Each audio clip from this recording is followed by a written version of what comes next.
प्यारे बच्चों, सुप्रभात। आज हम करेंगे बादल राग कविता के अगले काव्यांश की व्याख्या, जो शुरू होता है रुद्र कोश है शुब्द तोष है। रुद्र कोश है शुब्द तोष है। ये जो लाइन है पहले काव्यांश में आई थी पिछली वीडियो में। रुद्र कोश है शुब्द कोश है, इसकी व्याख्या पहले करवाई नहीं गई थी, अब इस पहरे के साथ करेंगे। रुद्र कोश है शुब्द कोश शुब्द तोष है, अंगना अंग से लिपटे भी आतंक अंक पर कांप रहे हैं। धनी वज्र गर्जन से बादल त्रस्त नयन मुख ढांप रहे हैं। जीर्ण बाहु है शीर्ण शरीर, तुझे बुलाता कृषक अधीर। ए विप्लव के वीर, चूस लिया है उसका सार, हाड़ मात्र ही है आधार। ए जीवन के पारावार। रुद्ध माने होता रुका हुआ। क्या होता है रुद्ध माने रुका हुआ। रुद्ध क्या होता है रुका हुआ। शुब्द होता है बेचैन। कोश माने खजाना। तोष माने संतोष। तोष माने संतोष। इसके बाद है अंगना होता है घर में। अंगना अंग यानी अपने घर में अपने परिवार में बच्चों के साथ रहते हैं। आतंक अंक, आतंक होता है भय। कांप रहे हैं माने थर्रा रहे हैं। अंक माने गोद। धनी होता है धनी अमीर। वज्र होता है वज्र के समान भयंकर गर्जना या गर्जन। बादल क्रांति के दूत बादल। त्रस्त होता है भयभीत। नयन माने मुख। नयन माने नेत्र, मुख होता है मुंह। त्रस्त दुखी। लोग दुखी होकर के अपने आंखों और मुंह को ढक रहे हैं। नयन नेत्र मुख मुंह। डांपना होता है ढकना। क्या होता है डांपना ढकना। जीर्ण बाहु है शीर्ण शरीर। जीर्ण माने होता है उनका जो शरीर है वो कमजोर हो गया है। शीर्ण माने होता है जर्जर। तुझे बुलाता कृषक अधीर, तुझे जो है किसान बुला रहा है। अधीर माने बेचैन होकर, व्याकुल होकर। क्या बुला रहा है व्याकुल होकर के बुला रहा है। ए विप्लव के वीर होता है हे क्रांति के वीर योद्धा। चूस लिया है उसका सार। सार मतलब होता है जीवन का आधार। जीवन का जो मुख्य जो रस होता है उसको बोलते हैं सार। रक्त, रक्त को बोलते हैं। जीवन का जो आधार है वो रक्त है, वो चूस लिया है। हाड़ मात्र ही है आधार। ए जीवन के पारावार। पारावार होता है सागर, यानी कि जीवन प्रदान करने वाले। जीवन प्रदान करने वाले या जीवन को पार उतारने वाले। जीवन को पार उतारने वाले। पार उतारने वाला कौन होता है? वो होता है हमारा बादल। बादल जो है जीवन रूपी सागर से पार उतारने वाला है। क्या है? जीवन रूपी सागर से पार उतारने वाला है। इसके बाद हम करेंगे इसकी व्याख्या। रुद्र कोश है शुब्द तोष है। कवि कहता है कि जो ये पूंजीपति लोग हैं इनके पास खजाने में धन जो है बहुत ज्यादा जमा है। शुब्द तोष है, फिर भी इनको संतोष नहीं है, संतुष्ट नहीं है। पूंजीपति लोगों ने अपने खजाने में क्या है धन को जमा करके रखा हुआ है और इसके बाद भी क्या है ये संतुष्ट नहीं है। गरीब लोगों को जो है ये और ज्यादा शोषण करने में लगे रहते हैं, गरीबों का शोषण करते रहते हैं। कहने का आशय ये है कि इनके पास खजाने में बहुत धन होता है फिर भी ये संतुष्ट नहीं है। ये और ज्यादा धन कमाने के चक्कर में गरीब लोगों का शोषण करते रहते हैं। यही कारण है कि अमीर लोग हमेशा आतंकित रहते हैं, भयभीत रहते हैं। क्या रहते हैं? आतंकित रहते हैं, भयभीत रहते हैं। और वे क्रांति रूपी बादल की गर्जना को सुनकर अपनी सुंदर स्त्रियों के अंगों से लिपट जाते हैं या लिपटे हुए होते हैं। लिपटे हुए हैं, लेकिन आतंक की गोद में वे कांप रहे हैं। आतंक की गोद में कांप रहे हैं। कहने का आशय है कि वे जो है आतंक से डरे हुए हैं, भयभीत हैं। आतंक से डरे हुए हैं, भयभीत हैं। बादलों की भयंकर गर्जना को सुनकर वे अपनी सुंदर स्त्रियों के अंगों से लिपटे हुए हैं, लेकिन आतंक की गोद में कांप रहे हैं। बादलों की भयंकर गर्जना को सुनकर वे अपनी आंखों को बंद कर लेते हैं। क्या कर लेते हैं? अपनी आंखों को बंद कर लेते हैं। त्रस्त नयन मुख ढांप रहे हैं। कवि कहता है कि ये लोग जो हैं आतंक की या क्रांति की गर्जना को सुनकर के या बादलों की भयंकर गर्जना को सुनकर के अपनी आंखों और मुंह को बंद कर लेते हैं, ढक लेते हैं। आंखों और मुंह को ढक लेते हैं, छिपा लेते हैं। कहने का से ये है कि क्रांति से पूंजीपति लोग ही डरते हैं, गरीब लोग नहीं डरते हैं, क्योंकि गरीब लोगों के पास कुछ ऐसा होता नहीं है जिसको वो खो देंगे, क्योंकि पूंजीपति लोगों को अपनी धन संपत्ति खोने का भय रहता है, इसलिए वो डरे हुए होते हैं, भयभीत होते हैं। जीर्ण बाहु है शीर्ण शरीर, तुझे बुलाता कृषक अधीर। कवि कहता है कि ऐसा किसान जिसके बाजू, ऐसा किसान जिसके बाजू जो हैं जीर्ण शीर्ण हो गए हैं। जीर्ण शीर्ण का मतलब होता है, जीर्ण शीर्ण का मतलब होता है जर्जर, शिथिल, शक्तिहीन, शक्तिहीन हो गए हैं। जीर्ण होता है जर्जर, जर्जर का मतलब होता है अत्यधिक शिथिल हो गए हैं। क्या हो गए हैं? ऐसा किसान जिसके बाजू क्या हो गए हैं? जर्जर हो गए हैं, शिथिल हो गए हैं। और शीर्ण माने होता है अशक्त, शक्तिहीन।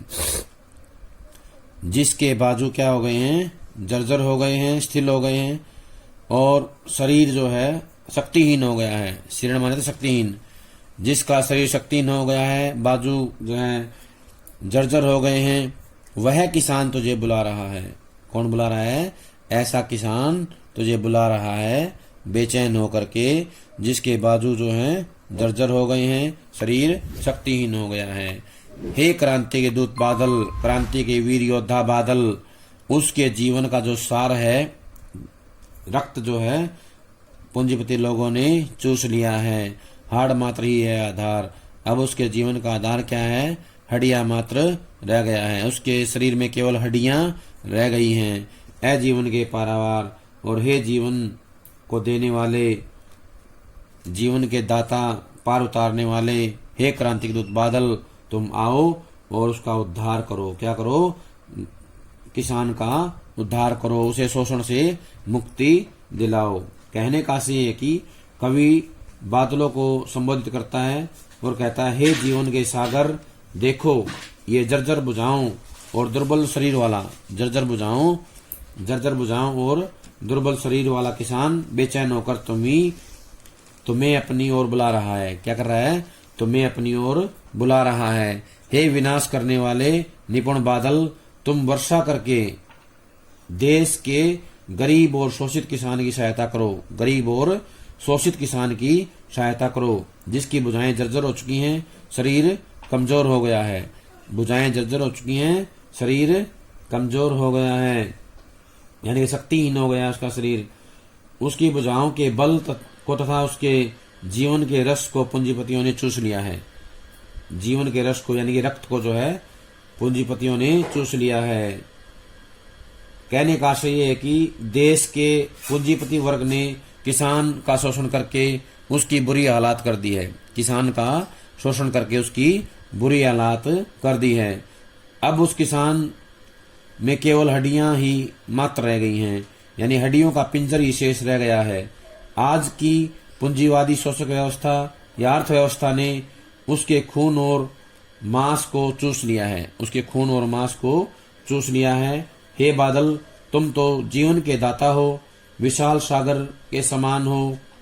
तुम वर्षा करके ऐसी क्रांति पैदा कर दो, वर्षा करके ऐसी क्रांति पैदा कर दो जिससे कि वह किसान शोषण से मुक्त हो सके और सुखद जीवन यापन कर सके। शोषण से मुक्त हो सके और सुखद जीवन यापन कर सके, सुखद जीवन व्यतीत कर सके। अब हम करेंगे इससे जुड़े हुए प्रश्नों को। पहला प्रश्न है कि कौन लोग अंक पर कांप रहे हैं? कौन लोग अंक पर कांप रहे हैं और डर कर अपने नयन मुख ढांप रहे हैं? तो बताना है, पूंजीपति लोग अपने महलों में अपनी पत्नियों से लिपटे हुए भी कांप रहे हैं। पूंजीपति लोग अपने महलों में अपनी पत्नियों से लिपटे हुए भी कांप रहे हैं। उनके मन में क्रांति का डर है। क्या है? उनके मन में क्रांति का डर है। उन्हें इस बात का भय लगा हुआ है कि क्रांति के कारण उनकी सुख सुविधाएं छिन जाएंगी, इसलिए वे भयभीत होकर अपने नेत्रों और मुख को छिपाने का प्रयास कर रहे हैं। अपने नेत्रों और मुख को छिपाने का प्रयास कर रहे हैं। जीर्ण बाहु है शीर्ण शरीर, शब्दों का प्रयोग किसके लिए किया गया है और क्यों? तो बताना है, यहाँ कवि ने जीर्ण बाहु और शीर्ण शरीर शब्दों का प्रयोग किसान के लिए किया। किसके लिए किया है? किसान के लिए इनका प्रयोग किया गया है। पूंजीपतियों ने उसका सब कुछ छीन लिया है, उससे शोषण तथा अभाव के कारण उसकी भुजाएं जीर्ण हो चुकी हैं। शोषण तथा अभाव के कारण उसकी भुजाएं जीर्ण हो चुकी हैं और शरीर दुर्बल और हीन हो चुका है। इसलिए कवि ने किसान के लिए जीर्ण बाहु शीर्ण शरीर का प्रयोग किया है। जीर्ण बाहु शीर्ण शब्दों का प्रयोग किया है।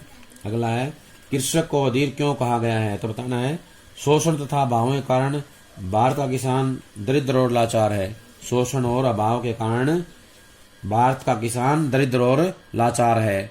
पूंजीपतियों ने उससे उसकी सारी संपत्ति या उसके पास जो कुछ था वो सब छीन लिया है। उसे आशा है कि क्रांति के फलस्वरूप परिवर्तन होगा, क्रांति के फलस्वरूप परिवर्तन होगा और पूंजीपति या पूंजीवाद का विनाश होगा। इसलिए वह क्रांति के बादलों की ओर बड़ी बेचैनी से देख रहा है। कवि ने विप्लव के वीर किसे कहा है? तो बताना है, कवि ने बादलों को विप्लव के वीर कहा है। किसको कहा है? बादलों को विप्लव के वीर कहा है, क्योंकि कवि ने बादलों को क्रांति का प्रतीक माना है। जिस प्रकार बादल मूसलाधार वर्षा करके समाज में परिवर्तन लेके आते हैं, समाज में व्यवस्था को बदलने का काम करते हैं, मूसलाधार वर्षा से समाज की व्यवस्था को भंग कर देते हैं, उसी प्रकार क्रांति भी पूंजीपतियों का विनाश कर देती है। क्रांति भी पूंजीपतियों का विनाश कर देती है। जीवन के पारावार किसे कहा गया और क्यों? क्रांति रूपी बादल को ही जीवन का पारावार कहा गया है। क्रांति रूपी बादल को ही जीवन का पारावार कहा गया है, अर्थात सागर कहा गया है। जीवन के पारावार मतलब सागर कहा गया है। जिस प्रकार बादल वर्षा करके फसल को नया जीवन देते हैं, उसी प्रकार क्रांति भी पूंजीपतियों का नाश करके गरीब लोगों को सहारा देती है। क्रांति भी पूंजीपतियों का नाश करके गरीब लोगों को सहारा देती है और उनका विकास करती है, चूस लिया है उसका सार। चूस लिया है उसका सार का क्या भाव है? यहाँ से स्पष्ट कीजिए। यहाँ कवि कहना चाहता है कि धनिक वर्ग ने किसान का शोषण करके उसके जीवन का सार जो है या उसके शरीर के सारे रस को मानो चूस लिया है। रस माने रक्त, उसके जीवन के सारे रस को चूस लिया है। अर्थात शोषण के कारण किसान की दशा बुरी हो चुकी है। शोषण के कारण किसान की दशा बुरी हो चुकी है। अब तो किसान हड्डियों का पिंजर मात्र बनकर रह गया है। क्या हो गया है? हड्डियों का पिंजर मात्र बनकर रह गया है। अगला प्रश्न है, धनी वर्ग के लोग क्यों कांप रहे हैं? धनी वर्ग के लोग क्यों कांप रहे हैं? तो बताना है, धनी वर्ग के लोग क्रांति के डर से कांप रहे हैं। किस लिए? क्रांति के डर से कांप रहे हैं। धनी वर्ग के लोग डर कर क्या कर रहे हैं? धनी वर्ग के लोग डर कर अपनी आंखें और मुख को ढक रहे हैं। अपनी आंखें और मुख को ढक रहे हैं। विप्लव का वीर कौन है? उसे कौन बुलाता है? तो बताना है, विप्लव का वीर जो है बादल है। विप्लव का वीर बादल है। उसे व्याकुल किसान बुलाता है। कौन बुलाता है? उसे व्याकुल किसान बुलाता है। व्याकुल किसान जो है क्रांति के दूत बादल को बुलाता है। चूस लिया है उसका सार, हाड़ मात्र ही है आधार। पंक्ति का भाव स्पष्ट कीजिए। चूस लिया है उसका सार, हाड़ मात्र ही है आधार। इस पंक्ति का आशय बताइए। इस पंक्ति का भाव यह है कि अमीर वर्ग ने निर्धन किसानों एवं मजदूरों का संपूर्ण धन हड़प लिया है। संपूर्ण धन हड़प लिया है। उनकी जो शक्ति है, उनका जो आधार है, वो सब कुछ जो है उनसे छीन लिया है। किसानों का सब कुछ जो है अमीर लोगों ने छीन लिया है। निर्धन किसानों और मजदूरों का संपूर्ण धन हड़प लिया है। उन्होंने उनका खून चूस लिया है। अब उनका शरीर हड्डियों का ढांचा मात्र रह गया, अस्थि पिंजर रह गया है। क्या रह गया है? उनका शरीर अब क्या है? अस्थि पिंजर रह गया है। उनका खून चूस लिया है और हड्डियों का ढांचा मात्र रह गया है। अब हम करेंगे काव्य सौंदर्य। इस काव्यांश का काव्य सौंदर्य क्या है? तो बताना है, कवि ने कृषक वर्ग के प्रति सहानुभूति और करुणा तथा शोषक वर्ग के प्रति गहन आक्रोश व्यक्त किया है। कवि ने कृषक वर्ग के प्रति सहानुभूति और करुणा तथा शोषक वर्ग के प्रति आक्रोश व्यक्त किया है। कवि की विद्रोह भावना व्यक्त हुई है। इस काव्यांश में कवि की विद्रोह भावना अव्यक्त हुई है। भाषा सरल, सहज और प्रवाह पूर्ण है। तत्सम शब्दावली की प्रचुरता है। अनुप्रास, रूपक, श्लेष, पदमैत्री, स्वरमैत्री अलंकारों का प्रयोग सुंदर किया गया है। छठा देखने के योग्य है। अनुप्रास, रूपक, श्लेष, पदमैत्री, स्वरमैत्री अलंकारों की छठा देखने योग्य है। चित्रात्मक तथा प्रतीकात्मक शैली का प्रयोग किया है। चित्रात्मक तथा प्रतीकात्मक शैली का प्रयोग किया गया है। मुक्त छंद का प्रयोग किया है। भारतीय किसान की करुणावस्था का चित्रण किया गया है। भारतीय किसान की करुणावस्था का चित्रण किया गया है। भयानक तथा करुण रस का अंकन है।